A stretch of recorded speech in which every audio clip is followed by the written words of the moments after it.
झारखंड। मंच पर आसीन आज के कार्यक्रम की अध्यक्षता कर रहे हिंदुस्तान के आदिवासियों के सबसे बड़े नेता, दबे कुचलों के वंचितों के सबसे बड़े नेता शिबू सोरेन जी, झारखंड के मुख्यमंत्री चंपई सोरेन जी, पंजाब के मुख्यमंत्री भगवंत मान जी, उत्तर प्रदेश के पूर्व मुख्यमंत्री अखिलेश यादव जी, जम्मू कश्मीर के पूर्व मुख्यमंत्री फारूक अब्दुल्ला जी, हमारे बीच में दो वीरांगनाएं बैठी हुई हैं, कल्पना सोरेन जी, सुनीता केजरीवाल जी। आज जब ये अपने घरों से निकल सकती हैं, तो हम सबकी जिम्मेदारी है कि आज नरेंद्र मोदी की सरकार से दो दो हाथ करने के लिए हम भी सड़कों पर उतरे, हम भी मैदान में आए। बिहार के अंदर भारतीय जनता पार्टी की दुकान बंद कराने का जिम्मा जिस नौजवान ने अपने कंधे पर लिया है, मैं बधाई देना चाहता हूं तेजस्वी यादव जी, जिस तरह से दिन रात मेहनत करके बिहार से भाजपाइयों का सफाया करने के लिए दिन रात मेहनत कर रहे हैं। प्रियंका चतुर्वेदी जी महाराष्ट्र के अंदर इनका पूरा गठबंधन लग के भाजपा को वहां से हटाने का काम कर रहे हैं। दीपांकर भट्टाचार्य जी और टीएमसी के नेता विवेक गुप्ता जी, कांग्रेस पार्टी के सीएलपी के लीडर, आप सबका मैं हृदय की गहराइयों से अभिनंदन करता हूं। और आज जो सामने यहां पर इतनी बड़ी तादाद में इकट्ठा हुए हैं, अपने नेता हेमंत सोरेन के लिए इकट्ठा हुए हैं, आप ये संदेश देना चाहते हैं, भगवान बिरसा मुंडा की धरती से नरेंद्र मोदी को संदेश देना चाहते हैं कि पूरे देश का आदिवासी समाज इस बार तुम्हारी जमानतें जब्त कराने का काम करेगा। बताओ तैयार हो कि नहीं तैयार हो? तैयार हो ना? तैयार हो? मैं दिल्ली से चल के आया हूं, 6 महीने मुझे नरेंद्र मोदी ने जेल में रखा। हमारे सबसे बड़े नेता अरविंद केजरीवाल जी जेल में है, मनीष सिसोदिया जेल में है, सत्येंद्र जैन जेल में है, पूरी पार्टी को पकड़ पकड़ के जेल में डाल रहे हैं। झारखंड के सबसे लोकप्रिय नेता भाई हेमंत सोरेन को तुमने जेल में डाल दिया मोदी जी। केजरीवाल का संदेशा है, पूरी दिल्ली, पूरा देश झारखंड के साथ है, आपकी लड़ाई में आपके साथ खड़ा है, डरने की जरूरत नहीं है। तुम जेल से डरा रहे हो, भगवान बिरसा मुंडा के अनुयायियों को जेल से डराते हो। अगर हमारा इतिहास पढ़ लेना, झारखंड का इतिहास पढ़ लेना नरेंद्र मोदी जी, अंग्रेजों को जंगल में रह के भगाने का काम बिरसा मुंडा के नेतृत्व में आदिवासी समाज के लोगों ने किया है। जंगल में रहते शिबू सोरेन जी के नेतृत्व में झारखंड को बनाने का काम झारखंड के लोगों ने किया है। जंगल में रहकर अपने अधिकारों की लड़ाई लड़ने वाले लोगों को जेल से डराने की कोशिश मत करना। तुम्हारी जमानतें पूरे देश में जब्त कराने के लिए देश के आदिवासी, दलित, पिछड़े समाज के लोग एकत्रित हैं। बिल्कुल ठीक कहा दीपांकर भाई ने, पूरे हिंदुस्तान में बाबा साहब डॉक्टर भीमराव अम्बेडकर जी का संविधान चलता है। हम सब लोग बाबा साहब डॉक्टर भीमराव अम्बेडकर के संविधान को मानते हैं। भारत तो बाबा साहब के संविधान को मानता है, लेकिन भाजपाई नागपुर के संविधान को मानते हैं, नागपुर के संविधान को। और नागपुर का संविधान क्या कहता है?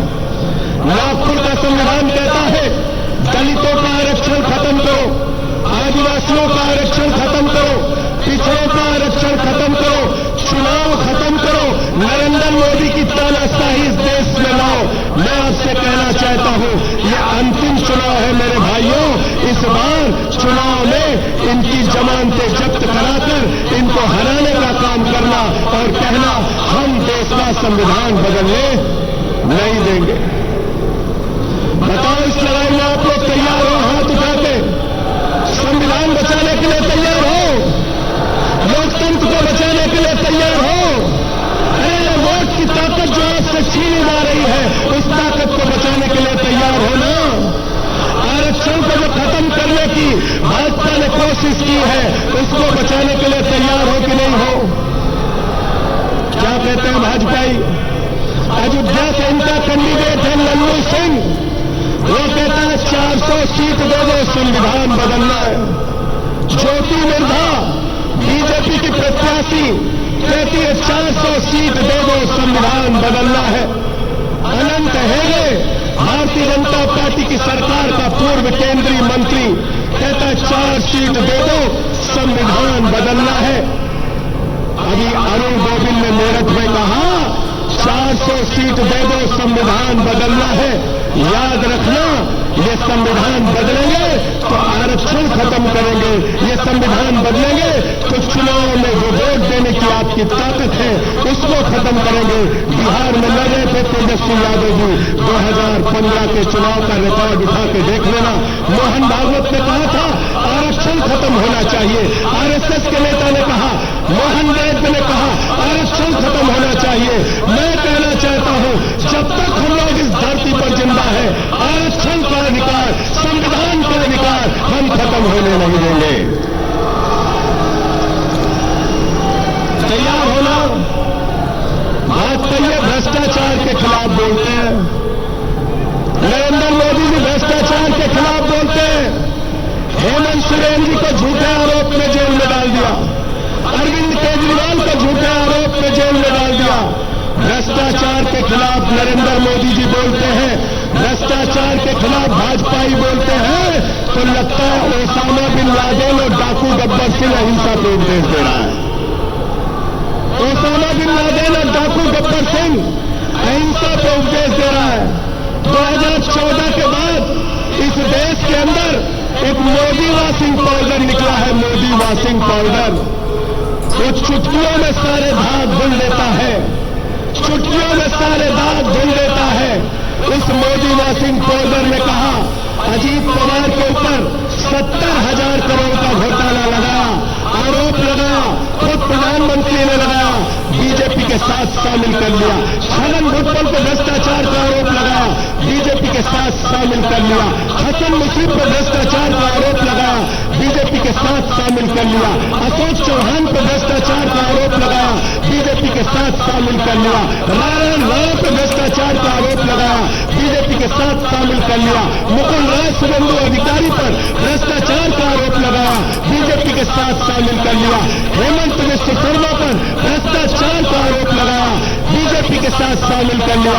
बीजेपी का नारा है जो जितना बड़ा भ्रष्टाचारी वो उतना बड़ा पदाधिकारी।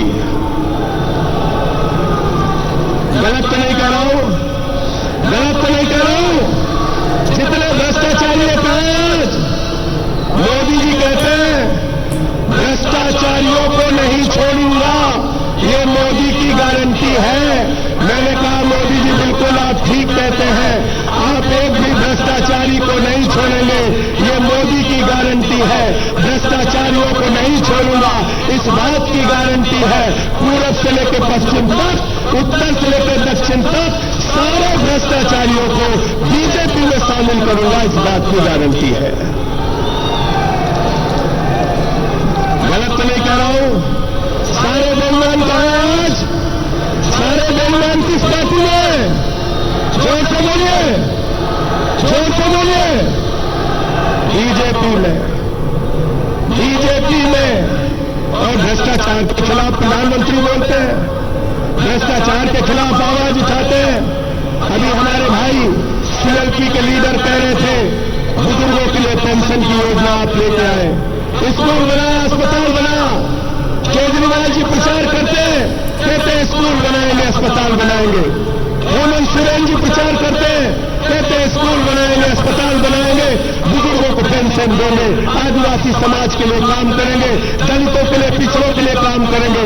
भगवंत मान जी, अखिलेश यादव जी अपनी रैलियों में जाते हैं, तेजस्वी यादव अपनी रैलियों में जाते हैं, कहते हैं स्कूल बनाएंगे, अस्पताल बनाएंगे, पेंशन देंगे, बेरोजगारी भत्ता देंगे।